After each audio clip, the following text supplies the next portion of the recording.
मेरे प्यारे देशवासियों और पूरे ब्रह्मांड और विश्व के बहन और भाइयों, आप जानते हो कि जो प्रजातंत्र है, जिसे डेमोक्रेसी कहते हैं, उसको सर्वोत्तम शासन प्रणाली माना जाता रहा है, जिसका आविष्कार हुआ था ग्रीस में।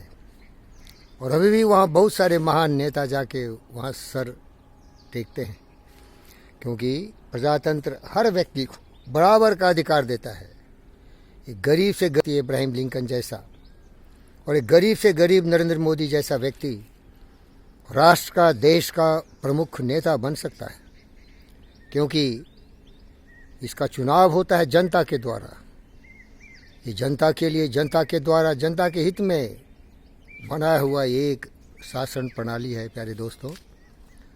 लेकिन दुर्भाग्य यही है, जिसको बार बार हमारा परम प्रिय मित्र सुकरात ने बताया था, सोक्रेटिस जिसे अंग्रेजी में बोलते हैं, कि जनता को समझदार होनी चाहिए। जनता अगर जाति, पाति, धर्म, क्षेत्र की परिधि में घिर जाए और अज्ञानता के घोर अंधकार में फंस जाए तो राहु केतु, दुर्योधन, रावण, कंस, कुंभकर्ण की तरह उसकी विवेक शक्ति मर जाती है। तो कभी क्षेत्र के आधार पर, तो कभी जाति के आधार पर, तो कभी धर्म के आधार पर, और बाहर भीतर की राजनीति करके वो पब्लिक को गुमराह कर देती है, और वो मूर्ख जनता उसके बस में आ जाती है और ज़िंदगी भर के लिए गुलाम बन जाती है। उदाहरण के लिए केजरीवाल जैसा दुष्ट व्यक्ति को देखो, दिल्ली में उसने किस तरह से लोगों को बेवकूफ़ बना के सत्ता में वापस आया। बंगाल में ममता बनर्जी की दुष्टता देखो। ये दुष्ट औरत पहले तो मुसलमान भाइयों को बेवकूफ़ बना रही थी, लेकिन जब इसको लगा कि भारतीय जनता पार्टी बंगाल की सरहदों पर सुभाष चंद्र बोस की तरह सिंहनाद करते हुए, खुदीराम बोस की तरह आके वहाँ के जनता की सेवा में अपना सर्व कुछ लुटाने को तैयार है, तो उसने, उस गद्दार औरत ने हिंदू धर्म को भी प्रभावित करने के लिए कुछ मंत्रों का उच्चारण किया। उस कुलटा औरत को देखो किस तरह से दुष्ट है, क्या व्यक्तित्व है उसमें, किस तरह से अमर्यादित रूप में वो लोगों के साथ व्यवहार करती है।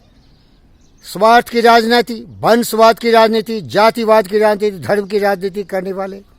और ये केवल ममता बनर्जी नहीं, ऐसा है उस औरत की जो सबसे बड़ी दुष्टता है, थोड़ा सा पैर में चोट लगवा लिया और एक अपंग नारी की तरह भ्रमण किया बंगाल के हर जगहों में और लोगों की सहानुभूति लिया। और वो मूर्ख जनता, बेवकूफ़, नंबर 1 बेवकूफ़, खास के मेरी बहन और भाई उसके झांसे में आ गए।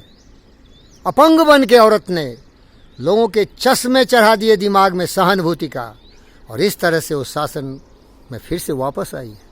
और इतना ज़्यादा वोट दे दिया लोगों ने उसको कि मालो माल हो गई हो। और फिर उसका अहंकार रावण की तरह, कंस की तरह, कुंभकर्ण और दुशासन की तरह, दुर्योधन की तरह आकाश की पराकाष्ठा को भी छू चुका है। उसमें न तो कोई सभ्यता है, न कोई संस्कृति है, न कोई आचार है, न कोई व्यवहार है तो केवल लोगों को किस तरह से मूर्ख बनाया जाए। इसीलिए जो प्रजातंत्र है, इसी मूर्खों का शासन कहते हैं। और आप भूल मत जाना, लल्लू यादव जैसा दुष्ट 15 वर्षों तक हैट्रिक लगाया था बिहार में, लोगों को गरीबी की रेखा के अंदर धकेल दिया, भूखमरी फकीरी कर दिया, तांडव नृत्य कर दिया हत्याओं का। बंगाल क्या पीछे रहा? दिन रात हत्याएं होती हैं, अनेक लोगों की हत्याएं हुई हैं।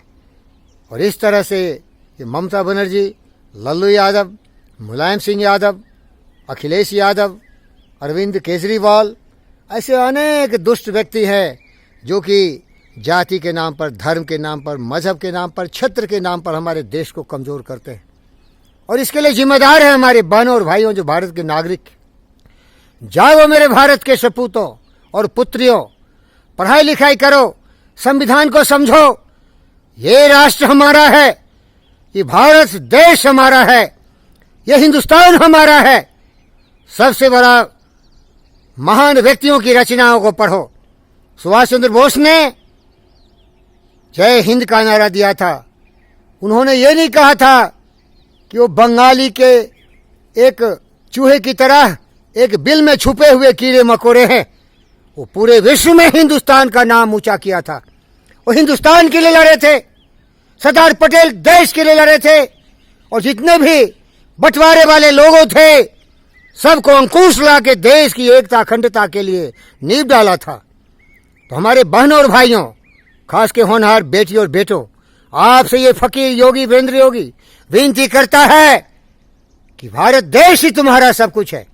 इसकी परिधि में हमारे ग्राम पंचायत हैं, मंडल है, जिला है, कमिश्नरी है, राज्य है, लेकिन एक ही हमारा देश है, उसका नाम है इंडिया, भारत, हिंदुस्तान, आर्यावर्त।